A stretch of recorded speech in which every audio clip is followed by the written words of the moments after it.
Alrighty. I did a little video yesterday. A little different, but it was just something to do because one, I was super duper tired yesterday, and I think it's because I went to the gym. Like I work at the gym, but then I worked out after my shift, and it's been a long time since I've done that, and I think it wore me out a lot more than I thought it would. My hair's very frizzy. See it. um,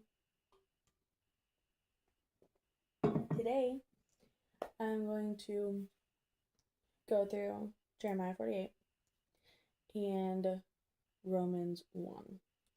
And I also will be going to work, and I need to go to Kroger to get the kombucha I want, and then I need to go to Walmart just to get some stuff to push us through to the next week, like toothpaste, body wash, those kinds of things. And then more stuff for me to have yogurt. Because I have some yogurt, but I'm out of strawberries. So I'm gonna look through that.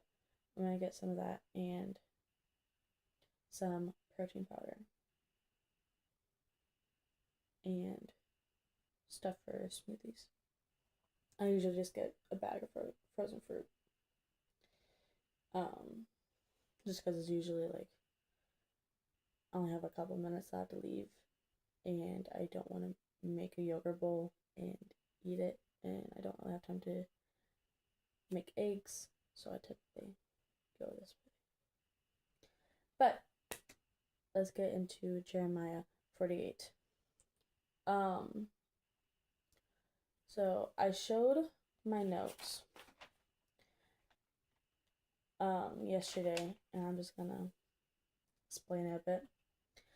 There's one highlighter. It was a very light color, so kind of, I think it was kind of hard to see on camera.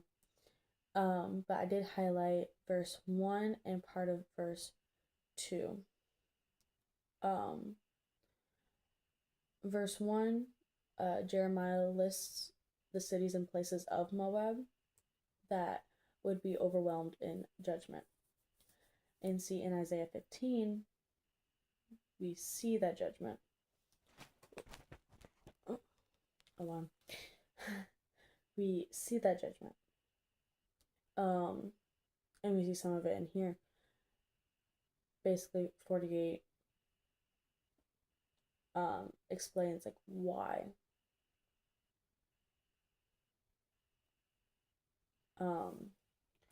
It explains why, and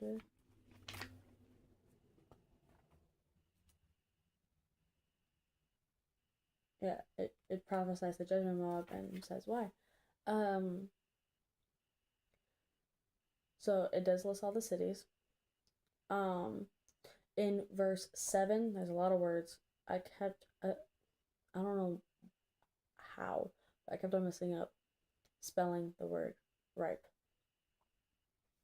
Yeah, I was tired when I was studying. But I did comprehend it still, which is the main thing. I want to be able to comprehend and understand the word. So in verse 7, it talks about how he has trusted in his works and in his treasures, and it's saying that those things will also be taken. Moab was wealthy because important trade routes went through their land. So, a lot of treasures, and he was self-reliant in his works. He was self-reliant in his works. The treasures made him proud, and it was like ripe for God's judgment. But because he was self-reliant and proud, it shows like later through verses 11 and 13, it explains like he hasn't been shaken up in a while. He has settled in a comfortable complacency state. Um, and basically, like in verse 11, when it says, hath not been emptied from vessel to vessel, basically insinuating that it would benefit him to be emptied from vessel to vessel, but because he hasn't and he's been comfortable, complacent, just sitting still, self-reliant, and because he's rich, very proud, or because he has so many treasures, he's very proud. And I think it kind of started because he got self-reliant in his works. It eventually made him proud.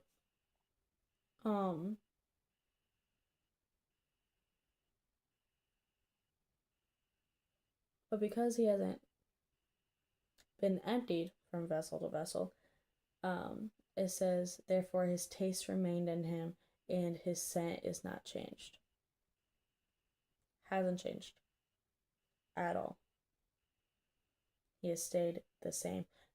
But when you follow the Lord, you're constantly changing. There's always something changing in you. Back it up to verse 9. It says, give wings unto Moab, that it may flee and get away, for the cities thereof shall be desolate, without any to dwell therein. Basically it's saying may flee and get away. Like the destruction, and you probably saw it in the video, but there's a little pink box, and it says the destruction to come would be so complete that those who could flee would be fortunate because of how much destruction is about to come. Go down to verse 14.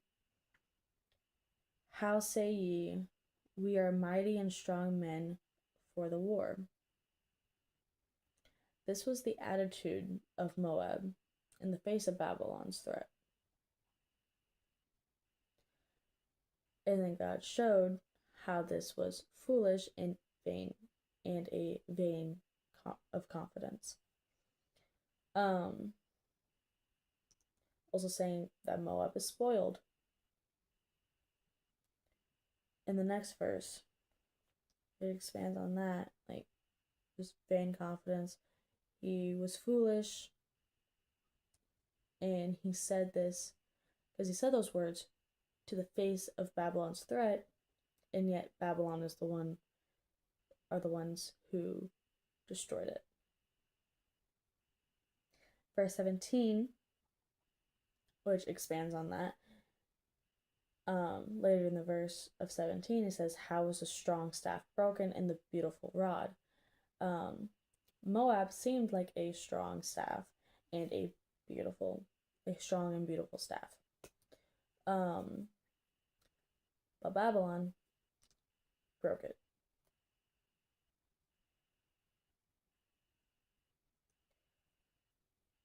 In the next verse, 18, thou daughter that dost inhabit Dibon, I think that's how you say that, come upon from thy glory and sit in thirst, for the spoiler of Moab shall come upon thee, and he shall destroy thy strongholds.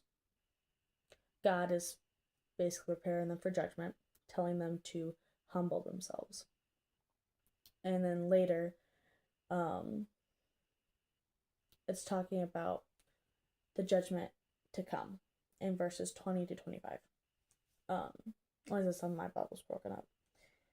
All the Bibles are different, but King James, it breaks it up from verse 20 to verse 25 of saying the judgment is to come. And in verse 24, it says, upon all the cities of the land of Moab, far or near. And it's giving a sense of completeness of the judgment. And then in verse 25, 9 and 30, talking more about his pride, how his pride is connected to their wrath. But then in 31, it says, therefore will I howl for Moab, and I will cry out for all Moab. Mine heart shall mourn for the men of that place. Kahiris? I say that. And basically saying that I will cry out for all. That's, I believe, Jeremiah talking, but it also could be God talking. Because it's like, yes, the judgment is richly deserved. It's deserved in Moab's case, but it's not to be rejoiced in. Just because they deserve it doesn't mean we should rejoice in any way. Like, in this time, Jeremiah also agreed, like, he is a very prideful man. He is a very prideful place. It's a very bad place. Like in Isaiah, I believe in Isaiah it compares Moab to Sodom and Gomorrah. And we know what happened to Sodom and Gomorrah. But that doesn't mean we should rejoice in it. Verse 36, therefore mine heart shall sound for Moab. Basically saying,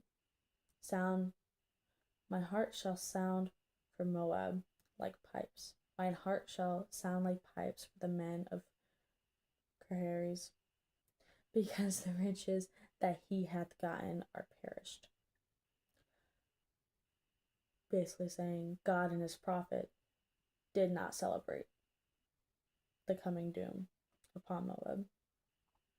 Verse 42, and Moab shall be destroyed from being a people, because he hath magnified himself against the Lord.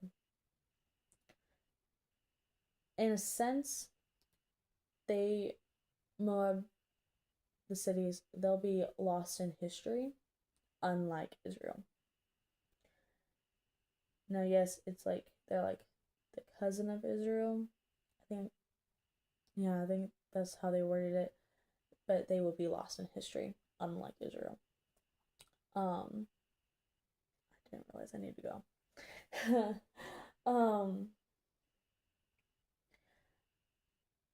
Verse 44.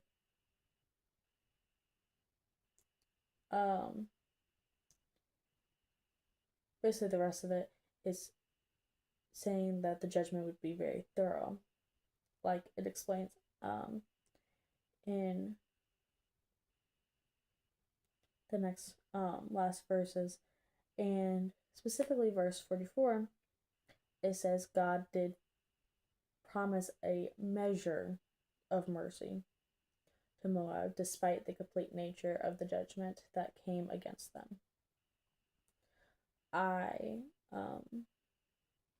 wanted to expand more on that, but when you read the verse, he that fleeth from the fear shall fall into a pit, and he that getteth up out of the pit shall be taken in the snare, and I will bring upon it, even upon Moab, the year of their visitation, saith the Lord.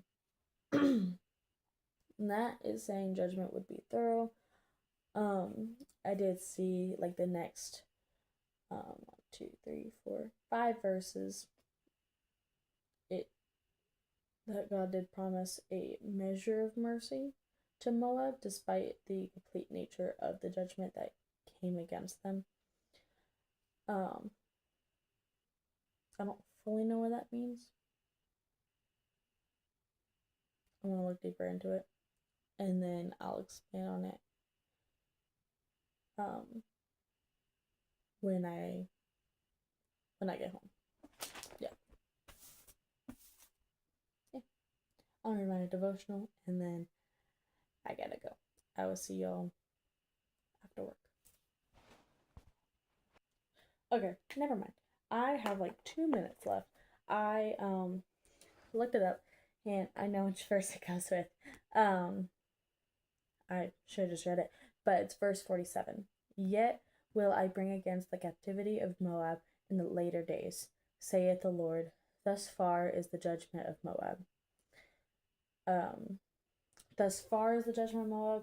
I guess that could mean like it's the end of the judgment, but after all this judgment came, he still promised some form of mercy upon Moab. Um, and I mean that's God. He shows mercy even when people, at least in our worldly or flesh eyes, think they don't deserve mercy. God says otherwise. And now I'm gonna read my devotional, and now I'm gonna go get ready for work. And I am ready. I'm gonna go get my stuff and go.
Okay. I was on the phone, but I did go to Kroger and I got the kombucha I wanted. We're gonna leave. We're gonna go to Walmart. We need to get a couple just like simple stuff, like shampoo, like body wash, deodorants, toothpaste, little things like that.